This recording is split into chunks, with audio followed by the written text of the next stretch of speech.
should I just get in my car? Hey, everybody. Oh, getting your car in. Do St. Louis City stuff? Like I did around the corner?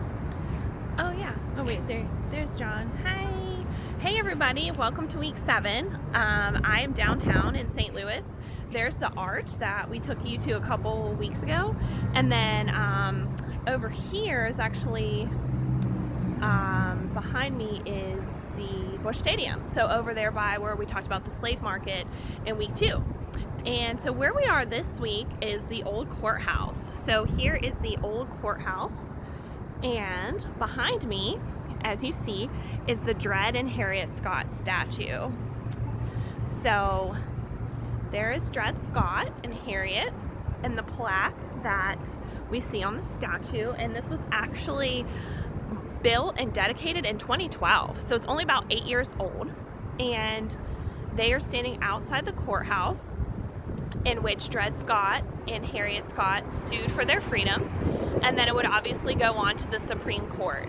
And that's what you'll read about this week for your PowerPoint for the coming of the Civil War and how the Dred Scott court case is one of those landmark decisions in not only civil rights history and the history of citizenship for African Americans, but the ruling is in 1857, and within 3 years of that ruling, we will be in Civil War.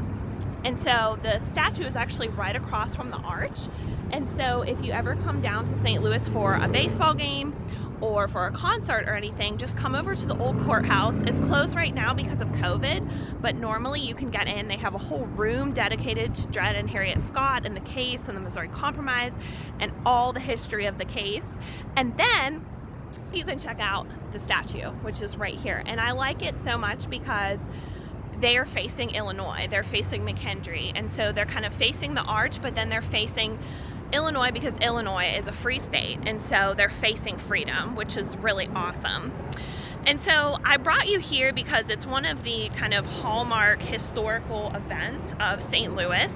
And even though we've been downtown a few times already for the slave market and then Lewis and Clark, the old courthouse is actually where people would be walked up from the slave market and auctioned off on these steps.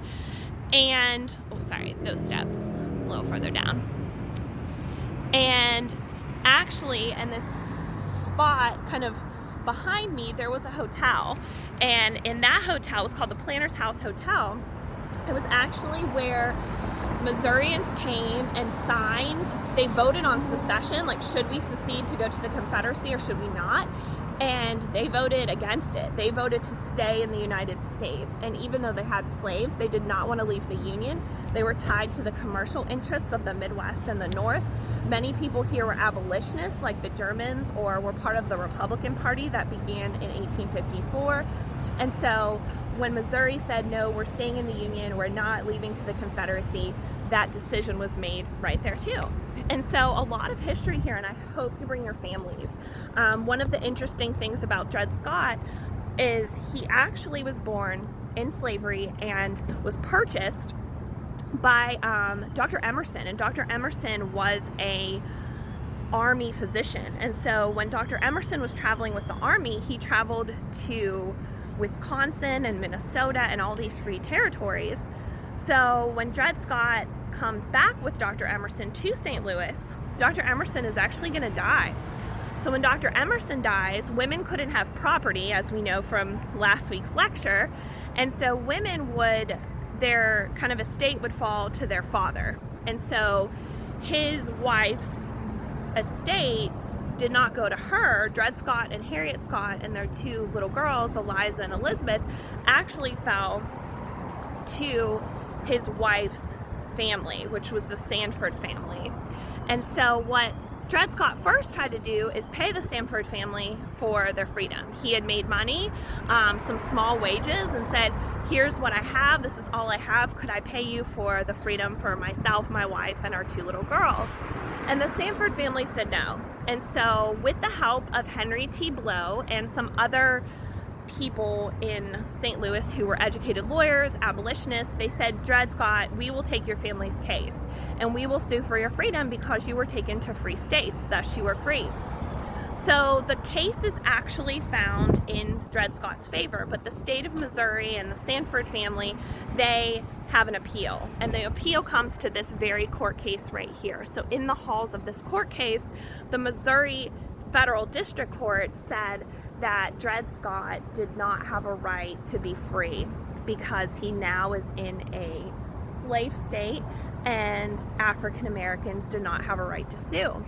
So Dred Scott's lawyers say, we're going to take this to the Supreme Court. We're going to support you. We're going to pay for your legal fees. We're going to represent you. And it goes all the way to the Supreme Court.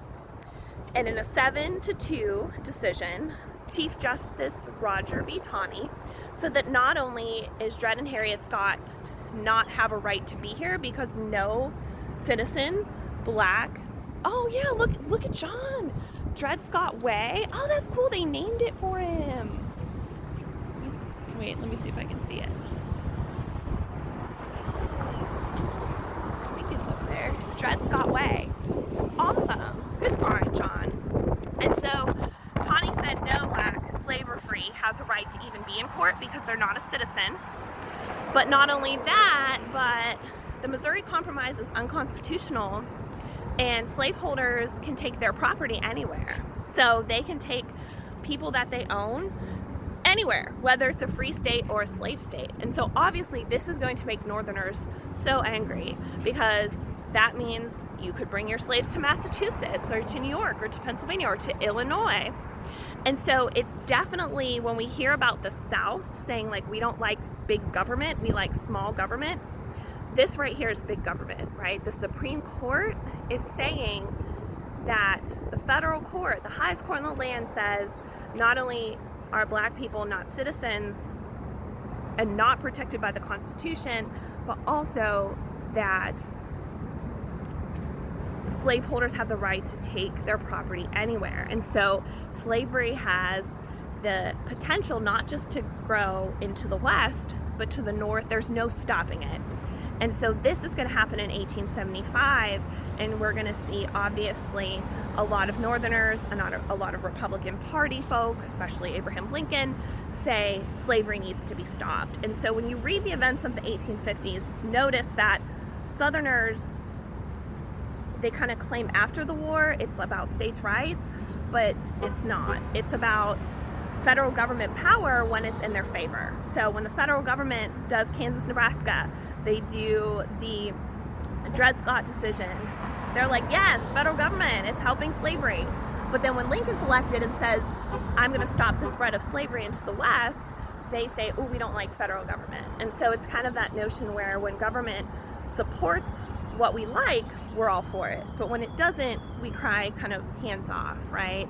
And so the Dred Scott court case is one of the landmark civil rights cases, one of the landmark cases of U.S. history, and it happens all here about 20 miles from our university. And so definitely come check out the statue, check out the the courthouse, read about the court case inside. And yeah, I just think this is such an important piece of history, and it's in our backyard.